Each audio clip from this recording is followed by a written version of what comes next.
এই স্বর্গমোহন ভূমিচরণ এঁকেছে চুমি শহীদ গাজী আর অজস্র পুণ্যাতার।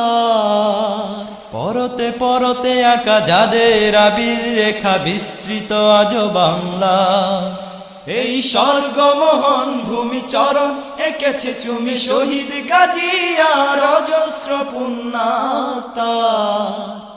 পরতে পরতে আঁকা যাদের আবির রেখা বিস্তৃত আজ বাংলা।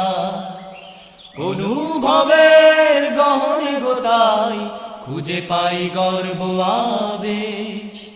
আমার জন্মভূমি প্রিয় বাংলাদেশ, আমার জন্মভূমি প্রিয় বাংলাদেশ। সবুজ শ্যামল এই অপরূপ লীলাভূমি স্রষ্টার অপার দান।